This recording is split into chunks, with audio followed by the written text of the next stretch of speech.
Família, amics, gràcies per vindre aquí a compartir aquest dia amb nosaltres. Som molt...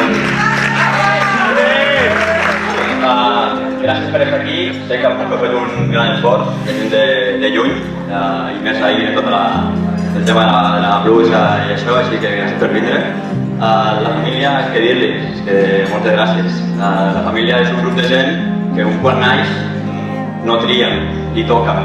I a nosaltres estic segur que ens ha tocat la millor de totes. Així que gràcies per fer tot el que puc per nosaltres. Moltes gràcies. Els amics, quan traiem la família, no ens toquen, els triem i tenim el millor de cada casa. Així que gràcies a tots. Jo, avui al llibre de la nostra vida fem un nou capítol. Esperem omplir moltes pàgines al costat de tots vosaltres.